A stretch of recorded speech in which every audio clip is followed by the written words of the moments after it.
Welcome back into another episode of Unique Pathways presented by H3 Sports. I am your host, Ben Rekosh. Today we're joined by a very special guest, Ryan Ingram. Ryan, thanks for taking some time today. Yeah, thanks for having me. I'm really excited. Yep, Ryan is the all-time points leader at Western Albemarle, former member of the Swarthmore basketball team that made it to the D3 championship in 2019, among many others. Ryan, when people first talk about your athletic accolades, what comes to mind for you? Is it all-time points leader at Western Albemarle? Um, I think it's tough to say. I mean, obviously, I'm very, grateful and appreciative to have that title. I think it's, there's been so many great players at Western throughout the years. I wouldn't be able to, have that record if it wasn't for, Coach Maynard and, all the teammates that I've played with throughout the years. But I don't know if I would really define like my success as a basketball player with that record. I think just being a part of a bunch of different teams and being able to experience a lot of success in college and just throughout my whole career is just it's been tremendous, and I was so grateful to have a lot of success. So. Yeah, I want to take it back to the day that you broke that scoring record at Western. Was there any strong buildup? We were anticipating that was going to happen that day. Were there butterflies in your stomach when you woke up? What was that moment like? Yeah, so I actually didn't really know how many points I needed going into that game. I think it was like a Tuesday game against Orange County. There wasn't many people in the stands. And so I remember breaking the record on a free throw, and my teammates kind of came over to me and was like, "Hey, like you just broke the record." And I was shocked because I had no clue how close I was. And really, all I was focused on was just being successful as a team and as a teammate. So when I ended up breaking the record, it was a pretty special moment. Being celebrated by my friends and family, my teammates. It's just something that I'm very appreciative of and very grateful that it did end up happening my senior year. I mean, it's not much more you could ask for as a senior. So yeah. Yeah. I mean, that sounds like an awesome moment. Was there a stoppage in the game or anything or a anything like that? There was a small stoppage in the game. I remember actually, getting like the game ball or something like that, and then I remember just like tossing it to one of my coaches, then just wanting to start the game back up. Not much of a person that like wants a lot of the Yeah. attention, so there was a small stoppage, but I wanted to kind of get the game going as quickly as possible. That's something else that I was reading about you. A student in the West Albemarle student newspaper kind of described how even though you're a prolific scorer, I think they described you as the best scorer in Western's history. But even though you bring such an asset on the offensive side of the game, still such you're still such a passive player, an unselfish player. You had a number of assists. I think there were league leading in steals for 1 year, something like that. So talk about a little bit how you see the scoring coming into shape, and then also how you still get your teammates opportunities on the floor. Yeah, I remember when I was playing in high school, I really was just focused on, letting the game come to me. So I wasn't really trying to hunt my shot. Wasn't really trying to score as many as possible. I was really just focused on, being successful as a team and being a good leader for my teammates and for the younger guys. That was my main priority. And it ended up, I just tried to play through the system that Coach Maynard had and has been very successful with in the past, and was fortunate enough to be able to be the beneficiary of a lot of that system. So Yeah, and I read that you were still able to turn it on at some points. You scored 41 in a game. Like, I think it was against Charlottesville, it which was pains me. I graduated from Charlottesville High School. oh nice. Um, but and there was another game that you scored 26. So is there a mode there where you see you're down 10 going to the fourth quarter that you can turn it on another level? What's going through your mindset in a game that you have ultimately 41, but maybe you see that you have 35? Yeah. I think it really comes down to just like not wanting to let my teammates down. And I think, being able to recognize when, you might have a hot hand or, someone else might have the hot hand, and just like, playing to the strengths of either you or, your teammates, is really important as, a leader and as a point guard, kind of being that like floor general, and like understanding the flow of the game.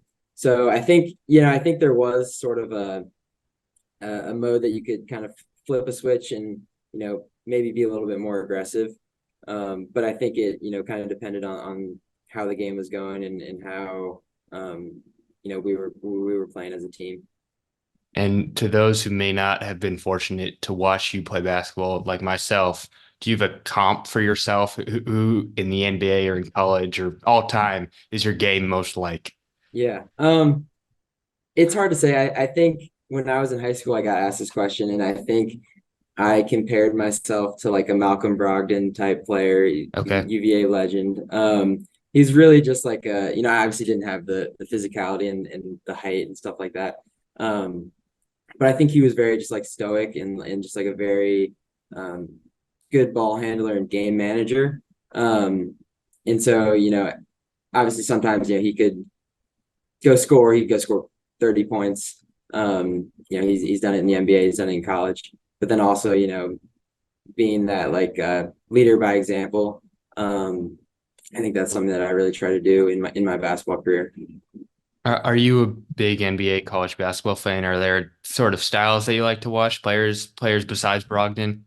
Yeah, more of a college basketball guy. I don't really have an NBA team. Just growing up in Charlottesville, Yep. closest team was the Wizards, and they've had not the best seasons as of the past. But I've always been a big UVA fan.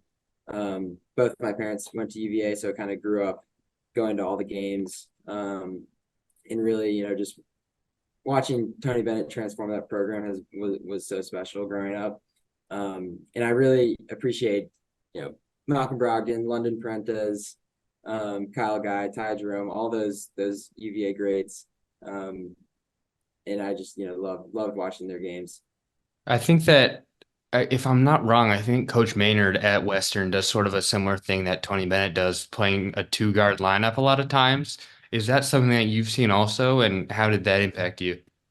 Yeah, so we, at Western, we really tried to play a similar style. I guess we did the pack line defense, which obviously UVA is known for, and then also kind of slow the ball down on offense, and run like more set plays. So, I think Maynard, obviously, having Tony Bennett and having UVA in our backyard, I think he's tried to kind of style our game, our team, off of that program, which is obviously a great program to replicate.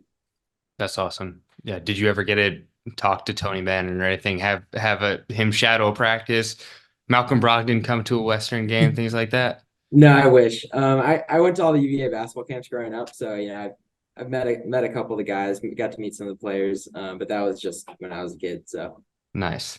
yeah, Yeah. I want to take it back to while you were a kid, coincidentally. I read that you were a fantastic little league baseball player. What was your game like on the diamond? What position were you? Things like that. yeah.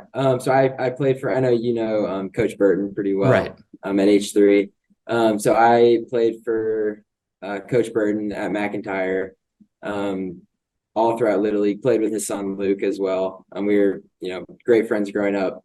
Um, And so, yeah, I mostly played shortstop, pitcher, center field. Um, was really just tried to be like kind of an all around player.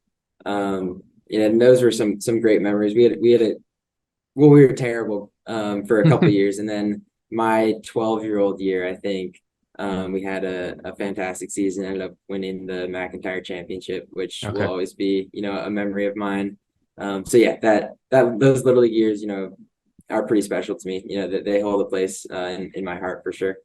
Nice. You talk about that 12-year-old year. Coach Burton told me that after that year, you decided to hang it up and commit to basketball. I mean, you were 12, so it couldn't have been much into that decision, but was there anything Yeah. in that decision that you remember?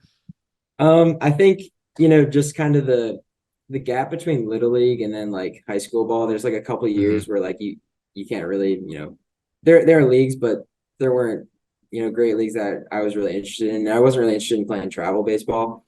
Um, so I kind of switched over to lacrosse for a year. Okay. Played lacrosse from eighth grade to I think sophomore year of high school. Had some success there. Ended up going to state championship at Western. We Nice. ended up losing, unfortunately, but yeah. So I think I just really wanted to try, some different sports, and then obviously focus on basketball, which was my passion at the time. So. How, what was your lacrosse game like? Was that like what were you a defender, attack man? So I was midfield, Okay. and basically I would just get the ball and just try to run as fast as I could. That's like all my coach would tell me to do. He's like, That's awesome. just get the ball and run. Yep. And it was a great time. I love lacrosse. It's a great sport. That's awesome. Yeah. Yeah, Coach Burton told me this is a verbatim quote. He could have played every sport at Western had there been time. He was such a good athlete. So I think that's just a testament to the amount of work that you put in and Thank you. all of the different skill sets that each sport kind of provides. Thank you. I appreciate that. Yeah, yeah.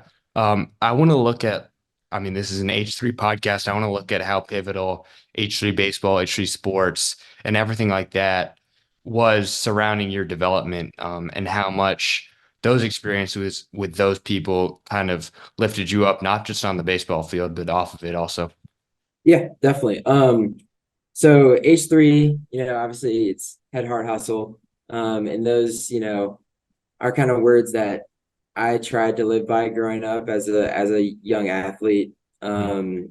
and as a teammate. I think if you do those three things, I think any coach is going to want you on their team.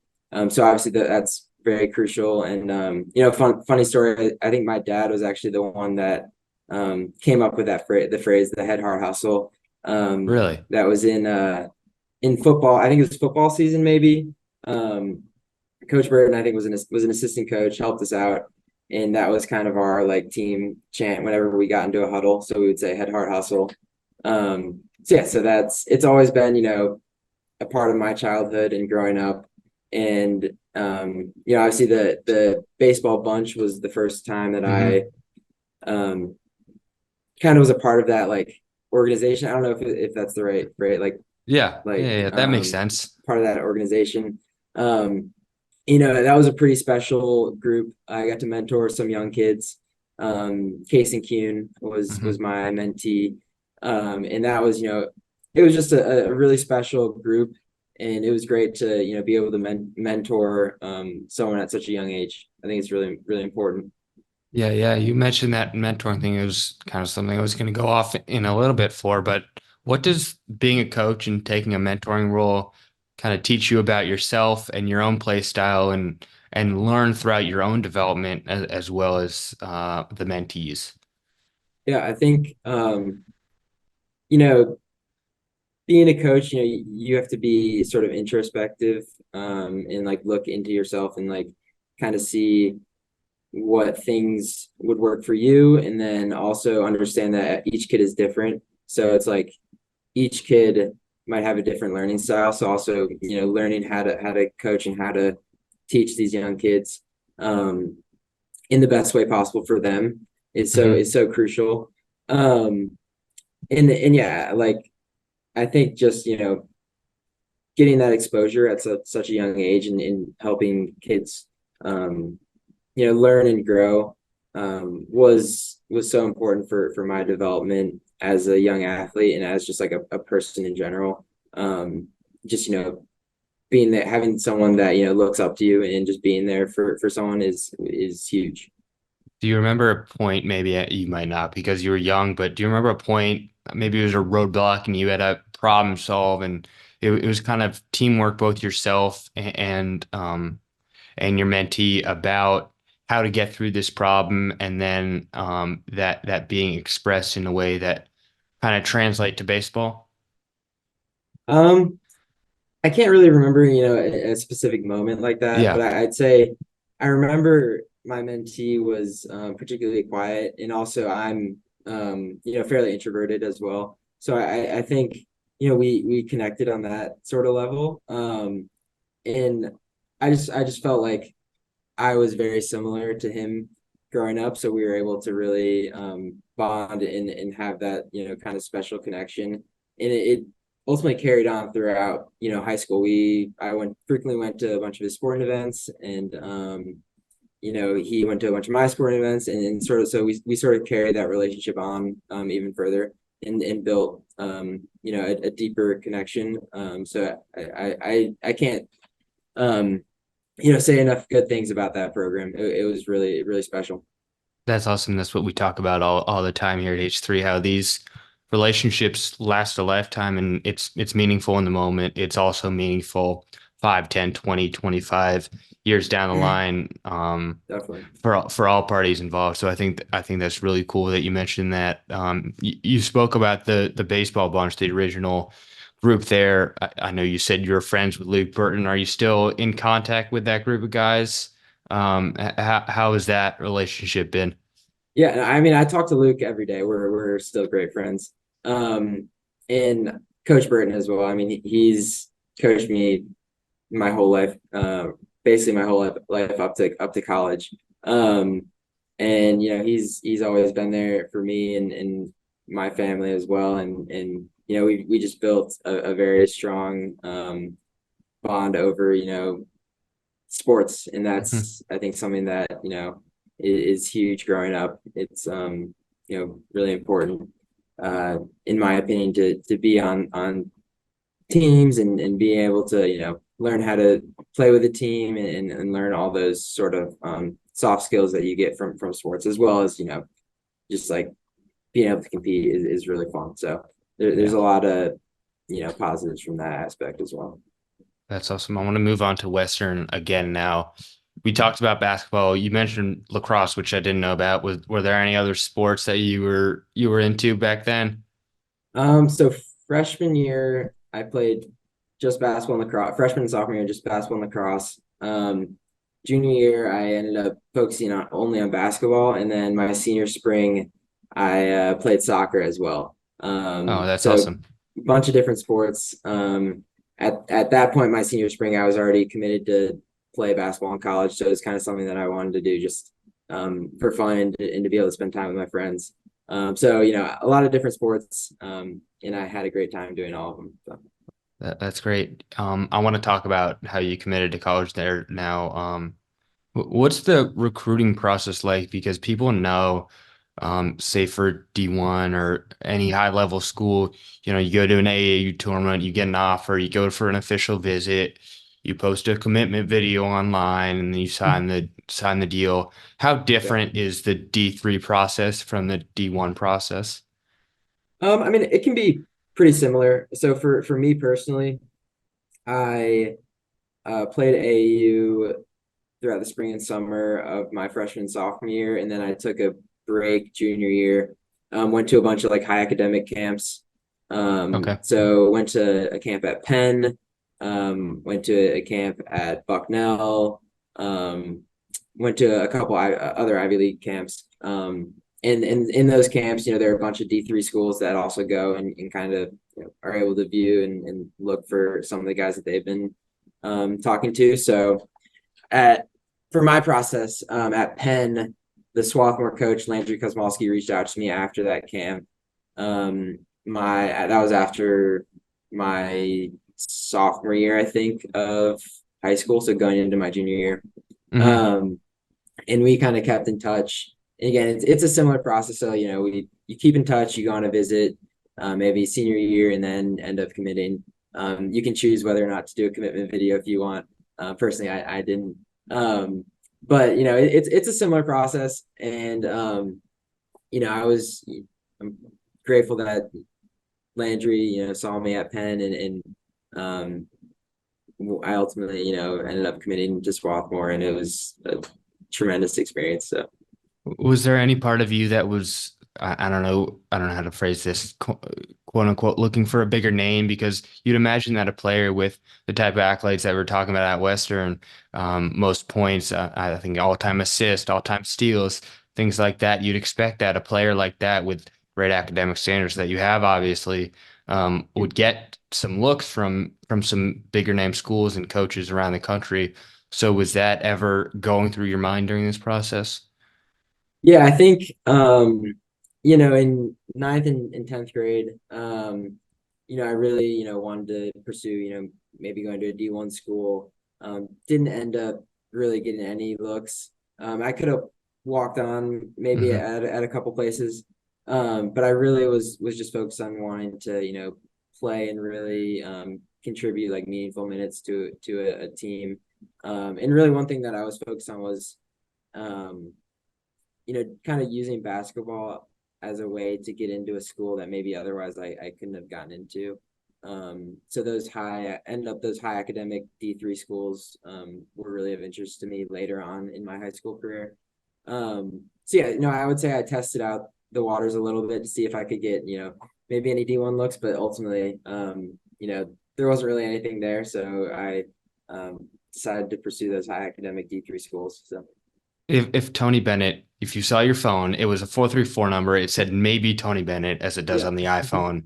Would you immediately say yes? Well, Um, I don't know. That would have been a tough choice. I was good friends with Austin Castro growing up. We played AU together. okay. And so he walked on at UVA.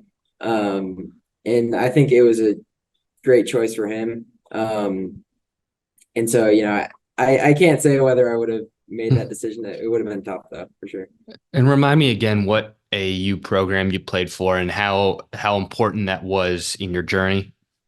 So I played for the Charlottesville Dream um, in eighth through I think 10th grade, which I don't think they really exist anymore. Um, and then my going into my senior year, I played for Spectrum out of Roanoke. So we went to a bunch of tournaments in like Atlanta, North Carolina, mostly Southern tournaments. Um, and so I think, I wasn't really one of those kids that grew up playing for the same AU team, my whole life, which I know a lot of people do these days. Um, but AU it was a good experience. And I, had a lot of fun doing it. That's awesome. And then, so committing to Swarthmore, you were at that camp in Penn, like you were talking about. The coach came up to you. Was that your first time talking to him? What was that experience? Yeah, so that was my first time talking to him. So I basically went to the Penn camp. There's, 150, 200 kids there. It was a pretty big group. Um, and I ended up getting a text message from Landry, who's the Swarthmore coach, after the camp. And I was like, what is Swarthmore? Like I have no clue what the school is. And my mom was actually the one. She's like, oh, like that's a great school. Like you should look into that. And so I just kind of kept in touch and things ended up progressing and I ultimately ended up committing there. So That's awesome. Yeah, I'd imagine that you would think it's a small school in Pennsylvania. You don't have much experience with it. Then yeah. you go take a tour. Coach likely takes you through what your role is going to be, and then you commit. So as you commit, what are your first experiences with the team? Because you're an immediate contributor, so you're not an immediate starter, but like at Western, you're very, very early to commit. I think that you played all of the games in your first season. Yeah, so I mean the reason why I committed, so I went on my visit um and really just felt a connection to the school and the team. I was very similar to all the guys, and I really just trusted um, Landry and how like what his vision was for me in the program. And one other thing that stood out to me was just the team culture. So I remember playing with the guys during my visit, and everyone was really just focused on getting better and improving every single day. Just the level of intensity that they played with was something that um, really stood out to me and was different from some of the other schools that I went to visit. But yeah, so then going into my freshman year, I kind of knew what to expect, just like on the culture side of things. Um, and the speed of just like college basketball is just so much different than high school. It's just a whole nother level. And so, I ended up practicing pretty well at the beginning of the season and sort of carving out a role as a guy that is in the right spot, doesn't really turn the ball over too much. I didn't score very many points, but I'd hit an open three if I had the opportunity. So I sort of carved out that role as just like someone who was reliable and played hard, in that ended up being able to play in pretty much every game. Ended up starting as a freshman second half of the season, and so yeah, just kind of progressed from there. What was that adjustment like going from high school? Now you're at one of the best programs in Division III. You're already a small guard to begin with. You noted that you can impact games in ways that's not necessarily in the scoring column. So, what was the adjustment like going from Western, moving to Swarthmore, Pennsylvania, and then playing D3? Yeah, I mean, I think in a weird way, it was a little bit less pressure on me, Hmm. just because at Western, I was kind of looked as the guy that really had to score, and like had to like make plays if we wanted to be successful. And so going into college, there are so many talented players. Like everyone is talented on the team, and so I kind of tried to stand out in ways that was a little different, just by playing as hard as possible every single time I was on the court, and playing defense properly, and being in the right position. And so yeah, that's kind of what I tried to focus on. And yeah. Man, that's awesome. So I want to talk about a little bit of the D3 tournament, specifically in the 2020 year. So obviously the D3 tournament starts earlier than March Madness D1 tournament. Mhm. So your COVID season was canceled already 2 rounds into March Madness. You were, I think, the 1 seed in that tournament, already Yeah. made it through a couple of rounds. So how abrupt was that stoppage there? And what was the message immediately as you had to end the season at that point? No questions asked. Yeah, so that was a really special team. We were the number one team in the country. We were the last undefeated team in all of college basketball, so any division. Um, Ended up losing our conference championship game, but I think we were 28-1 or something like that. So we had a tremendous team, tremendous year. And I just remember going into the locker room, and usually our coaches have like a practice plan up. And so we go into the locker room that day that we found out, and there was like nothing up, no practice plan, no anything. So we all, are sitting in our lockers, just kind of speculating about what could happen. And we, heard, obviously we knew about COVID, and I think some of the NBA games were getting canceled. Some of the college conference tournaments were getting canceled. So we kind of knew what to expect. Um, but then, yeah, I mean, it was a very abrupt ending to our season. Our coach came in and told us the news that our season was going to be cut short. And it was really an emotional time, just because we didn't want, our seniors to go out that way. We had two seniors who were both All-Americans, had tremendous careers. But I think, looking back at it, our season wasn't really defined by, the end goal. We ultimately weren't able to like achieve our end goal of winning a national championship, but we had so many, successes throughout the season. We built a strong bond as a team. So ultimately, we weren't really defined by how our season was cut short. Hmm. Yeah, that's really interesting. And then I read, like for all accounts that I read, you didn't play the following season. Is that right? So why Yeah. why was that a little bit?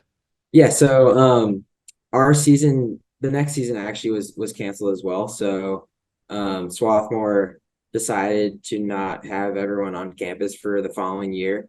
So me and most of my teammates actually took a gap year that year. Hmm. So I was living at home in Charlottesville, working over that whole year, and then ultimately we went back to school the 2022 season. So So what were you doing that year off? Or is it just sitting watching Netflix or going to the gym every day and yeah. working on your craft? Yeah, so first half of the year, me and my classmates moved out to California, in one of my teammates' houses, and we basically just like worked out every day. where was able to play basketball there with each other, which really helped. And also, we went to a bunch of national parks. We did a bunch of touring, so that was a really fun time. And then during the spring of that year, I was just working remotely, living in Charlottesville.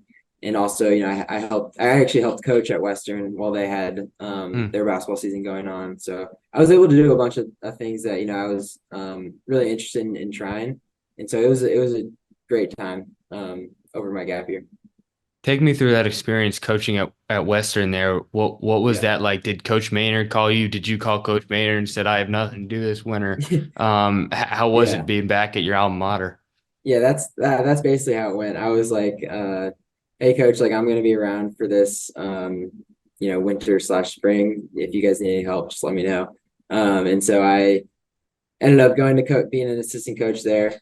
It was really fun just being on like the flip side of things because I always knew like I didn't really know how the coaches interacted with each other or like what that process was like. Um, so yeah, it was fun being on sort of the other end of things and also being able to connect with some players that I knew um, from the past and being able to teach the kids that in high school that I was in their shoes. So yeah, it was a great experience. Did you learn anything during that couple months that you took back to the court or speak some great wisdom on those high schoolers there? Any memorable experiences from that time? I think just like the bonds that I created with some of the players Yeah. was pretty memorable. I remember being very grateful for some of the younger coaches when I was playing, just like being able to talk to them and being able to express how I was feeling. So I kind of tried to play that role when I was a coach, just being the guy that the players could go to and to talk with if there are any issues or just someone that they felt comfortable being around. So that Yeah, was what I really tried to embrace. that's really cool. That's a great idea by you to go back to your alma mater and coach them up. I'm sure also I think if my math is right, maybe there were a couple people that were freshmen on your team and they were I seniors for think, you, but yeah, I think they had just graduated maybe that year before. yeah. So I didn't play with any of those guys that were still on the team, but I knew of some of them. So Man, yeah, that's awesome. So then when you got back to Swarthmore, fifth academic year, another highly successful season in your conference. How valuable was the opportunity to kind of get that break and then go back for that couple of years there? yeah, I think it was a great like mental reset. So obviously I think the transition from not taking classes that one year to then going to take classes, I think that was pretty tough. Um, just you kind of got out of the flow of actually doing the classes, doing the work. But I think it was a great like I said, mental reset. I'd been playing basketball for my whole life, every single year, and then I finally got a break, and everyone was ready to work hard and ready to get after it. So I think everyone kind of benefited from that reset that we had. I had a couple more questions about your time at Swarthmore. I read these two things from your bio on the Swarthmore website. So the first one, it mentions 3 years in a row, 18, 19, 19, 20, and 21, 22. You were all Centennial sportsmanship team. So my question for you is kind of how do you keep that level of sportsmanship and respect to others while still kind of garnering that competitive edge? Yeah, I think at the end of the day, you just got to realize that we're all just kind of playing a game. And I whenever I was playing, I tried to help other teams off the floor, tried to do those little things. I wasn't much of a trash talker when I played. And I think just trying to be a good person at the end of the day, what doesn't mean that you can't really be competitive. Obviously everyone on my team was extremely competitive. Anyone that plays college sports is hyper Hmm. competitive, which created a great group of guys to play with. But at the end of the day, we're all good guys. Didn't want to really, you know, make enemies, so to say. So Yeah. And then my next question for you is you were mentioning um, how academics was really important in choosing your school for yourself. And it says in your bio that you studied economics and psychology. How do Mhm. those two relate? Where did that come from? Because those aren't two topics that I see connected every day. Yeah, definitely. So I think my freshman year, I was really interested in pursuing economics at Swarthmore. They have a great program. It's just an interesting topic to me. And then I ultimately ended up taking a psychology class, and it also piqued my interest. So I think the reason why I did both was, econ, I feel like is more of a career focused major. So, there are a lot of different possibilities that you can, do with that degree. And then psych was sort of my major that I, really wanted to pursue just because of interest. Um, so I paired those up. And there are a lot of similarities.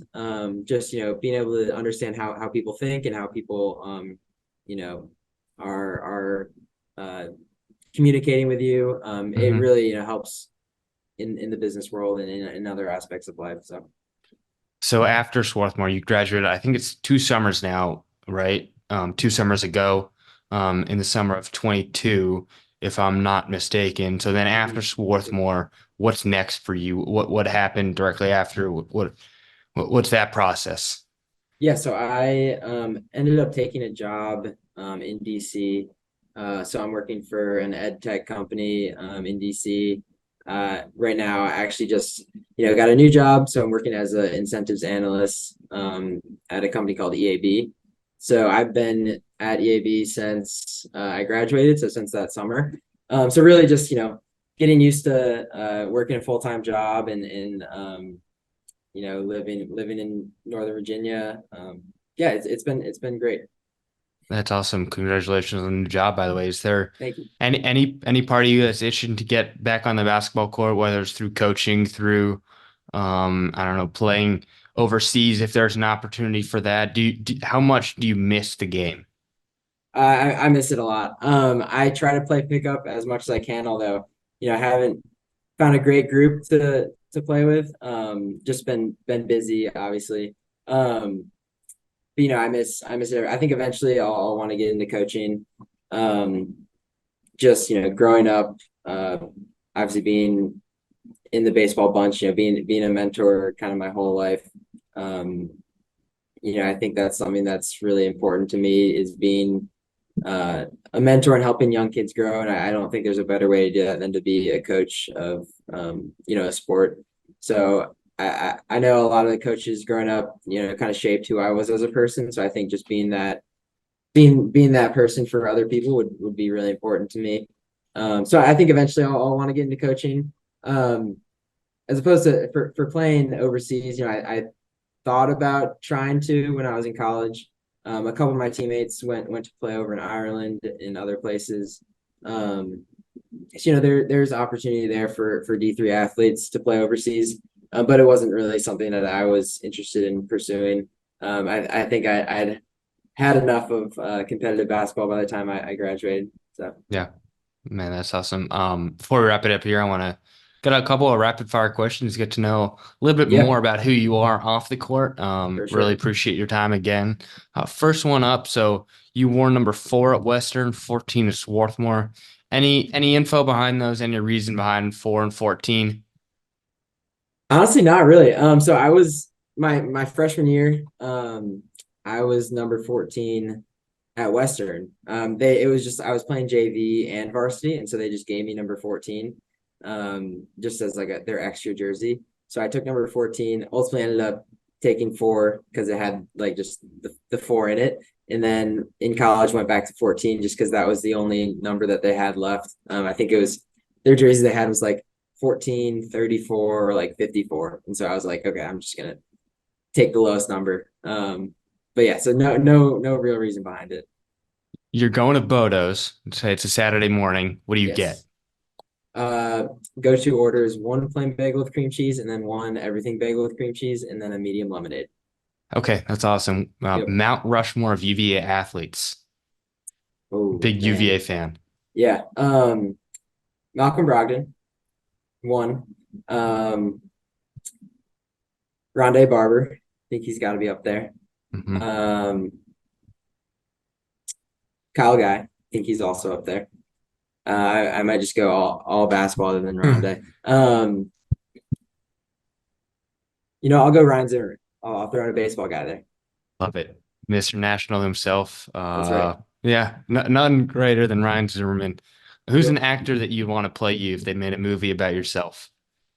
Uh, Maybe Tom Holland. I like Tom Holland. He's a good actor. There we go. If you could Like only listen to Spider-Man. one Spider-Man, yeah, there you go. Yeah, that's right. If you could only listen to one artist for the rest of your life, who would it be? Zach Bryan, probably country guy. Nice. Nice. Do Yeah. you have a favorite song or favorite album of his? His recent album's pretty good. I went to a concert last May, Zach Bryan concert in Charlottesville. He's got a bunch of great songs. So It sounds like a great time. yeah, Would you rather fight one horse-sized duck or 100 duck-sized horses? I think 100 duck-sized horses. I think a horse-sized duck would be pretty scary. So I I think go back and forth. I go back and forth on this one. yeah, yeah. I can't decide. I don't know. I feel like the duck-sized horses, you could just kind of like kick them away, stuff like Yeah. that. So I don't Yeah. know. I don't know. All right. My last question for you. I ask this to every single person I talk to. What is one great piece of advice that someone has given you at any point in your life? Could be about basketball, baseball, anything non-sports, whatever you want it to be that you would like to share with the world. I think one thing that we always talked about at Swarthmore, is really like striving for excellence.